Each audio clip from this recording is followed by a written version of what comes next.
Hello everyone, I'm Professor Geek. Welcome back to the channel. When I first started this channel and began to promote it and made originally a channel trailer and began to talk about the things that I would address in coming videos and trying to lure subscribers, I had an unspoken contract with those would-be subscribers, and later on than the subscribers, the channel's grown wonderfully, and I hope to keep growing. And that unspoken contract is that this is the content that I'll provide on this channel.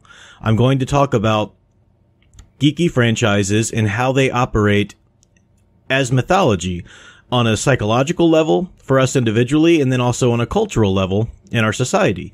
And that comes from my expertise as a literature and writing professor, and one who's studied mythology and the implications of it and such in cultural studies.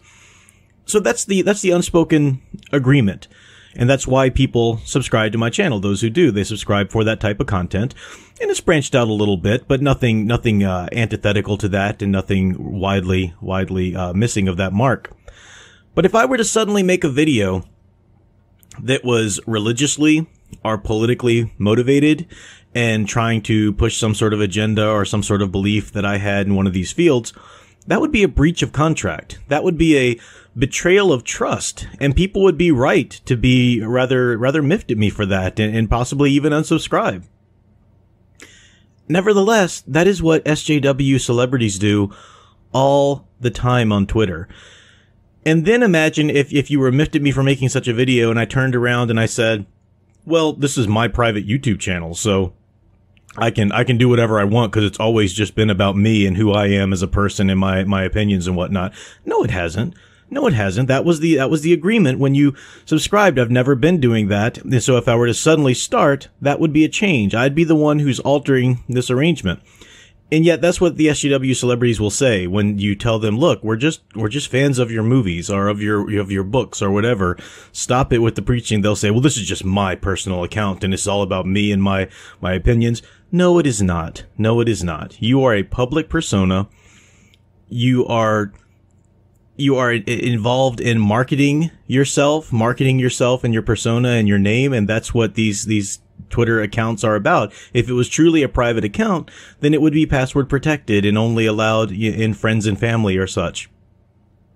So why am I talking about this on my channel about mythology? Because it relates to mythology. These actors and writers and musicians or whatever, they are the myth makers of our contemporary mythologies, of our cultural studies, and for our society.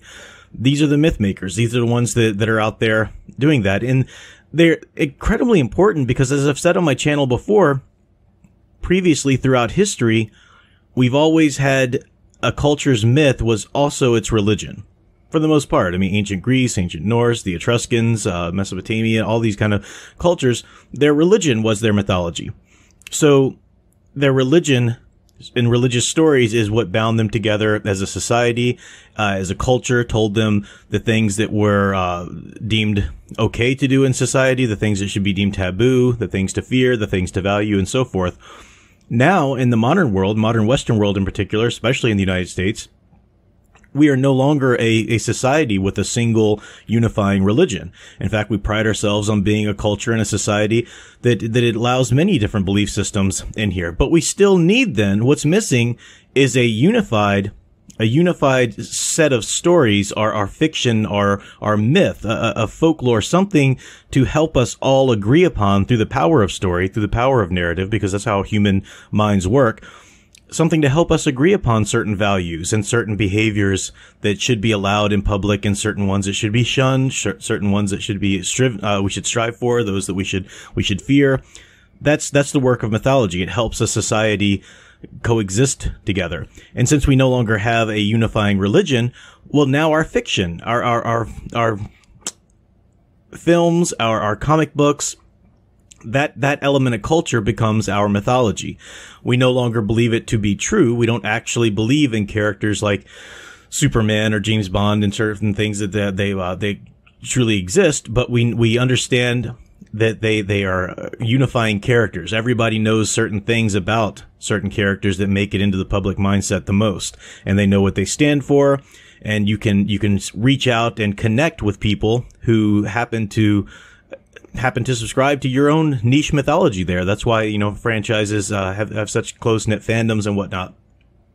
So that's what the work of mythology is, and these people who are actors, are writers, these are the creators, the ones who are involved in the creation of that mythology. They have a responsibility then. They have a responsibility, and for them to step out of that role, now yes, they are human beings, of course. Of course they are entitled to have their opinions, to have their own personal values and religious and political and all of that, of course. But when they try to blur the lines between their own personal belief systems and their persona and responsibility as myth makers, that's when they start to weaken their mythologies. That's why we see all of these wonderful franchises of old now just being driven into the ground by social agendas, because they're no longer doing the work of a mythology. Now they're doing the work of propaganda. Now they're agenda platforming. And that's never been what mythology does. Mythology is there, as I've said many times, to recontextualize the human struggles, to contextualize on the outside the internal vicissitudes of man. That's what mythology does. It gives us a way of rethinking our struggles, of rethinking the things in our world, coming at them from different angles, perhaps, and arriving at our own conclusions. That's the work of mythology. It is not a thinly veiled allegory. It is not a social propaganda. That ceases to become mythology. And when actors are turning Star Wars and turning Marvel and turning all of these great franchises and wonderfully profound mythologies into thinly veiled allegories and propaganda, that's doing real harm to that source of mythology. That's doing real harm to that. And once that seeps into the public mindset there, that's no longer going to hold its resonance that it's had before, and it's going to lose its ability to ever come back in that manner and in that capacity as a mythology. So we talked about that a lot on my channel, but now most recently, I've seen something that's really disturbing.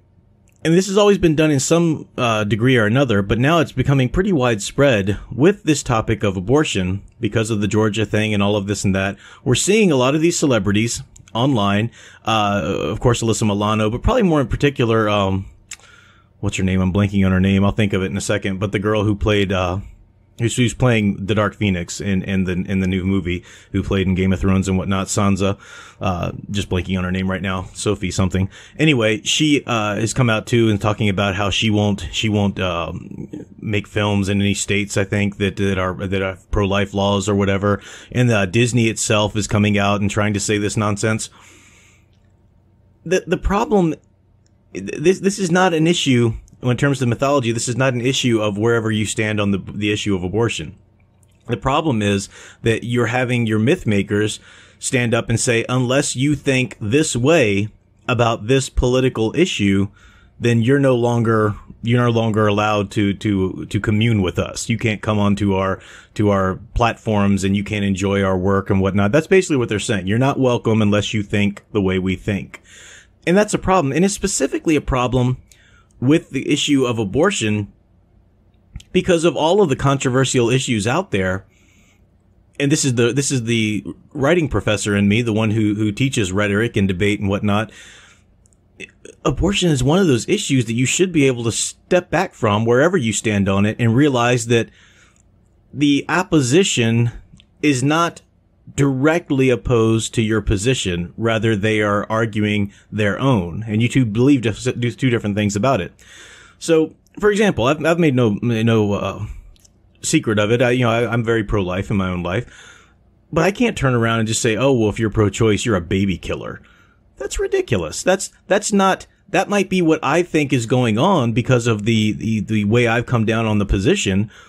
But I'd be ludicrous and I'd be deluded to think that somebody who's thought the issue through and decided that they were pro-choice is over there rubbing their hands or twisting their mustache and going, ha ha ha, we're murdering babies, isn't it grand? No, they've come down on the side of the issue of a woman's autonomy over her own body, and they believe different things about when human life is comes into being and such.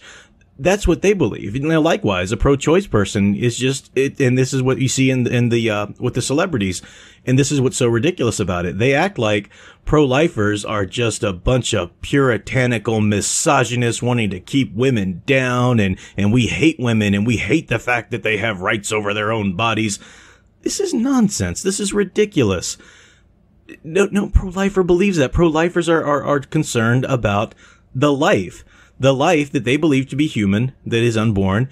That's what they're arguing for. Now, of course, there's a disagreement here because of the differences of belief about when a life becomes human and so forth.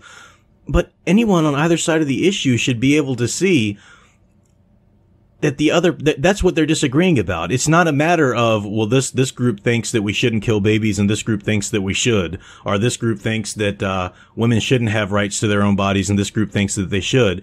No, that's rhetoric. That's hyperbole. That's the propaganda. That's the big talk and the glittering generalities and the nonsense, that kind of language that people use to whip people into a frenzy. That is the work of propaganda. That's not the work of mythology or anything like that. So, of all the issues for people to be coming down and trying to paint as such a black and white, polar opposite kind of binary issue, it's just absurd. And we're seeing more and more celebrities and more myth makers involve themselves in this all the time.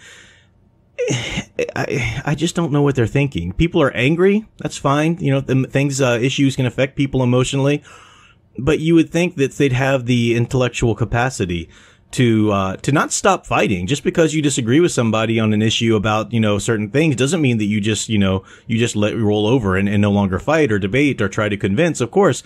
But have the conversation. Stop, lobbing over the insults and the strawman arguments. That's not going to further anything. Even if you do quote unquote convince somebody of your side's merit by using that kind of boogeyman mentality of the opposing side, it's only temporary, because it's only a matter of time before that person that you've so-called convinced finally realizes and understand, oh, the opposite side doesn't quite believe that, they just believe this.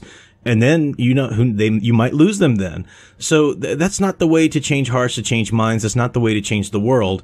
And these celebrities, these writers or actors or myth makers who are so involved in are so concerned now, they're concerning themselves with propaganda and with the practical and immediate laws and whatnot. That's fine. As personal beings, they can be concerned with that. But they've chosen the profession of myth maker, whether they realize it or not. When they're an artist, when they're contributing to such stories, they're myth makers. And they're muddying that. They're diminishing their capacity for myth. They're diminishing all of the roles or the stories that they've taken part in. They're diminishing that and muddying it up now with immediate contemporary issues. Think 10 years from now, maybe the abortion issue won't even be at the forefront of culture anymore, regardless of which way it goes. But stories should be held up. Stories should remain. And they're hurting their stories. They're hurting their mythology's ability to remain. They've been doing it in a lot of different ways, but the abortion thing's just one of the most recent. So it's pretty nonsense. I don't know. It's something I've been saying on my channel from the very beginning, that people need to take their responsibility, take it seriously. This is what you're doing. You're contributing to culture, to society, to myth. You're not a political lobbyist. This idea that, oh, well, I have influence now, I should use it for anything I want it to. No. You have an unspoken contract. You have an agreement. And for you to turn around and use people's interest in you for your talent in this area, to use that interest as a way to preach to them about your beliefs on a completely unrelated topic, that's a betrayal. That's a betrayal of trust. That's a betrayal of fans. It doesn't matter what side of politics that you're preaching. So that's my thoughts on that topic, and hopefully I've done a good enough job to link it to the mission statement of my channel, which is all about the myth. But drawing on my expertise from writing debate and writing persuasive writing, as well as myth, and how it affects culture on a societal and psychological level.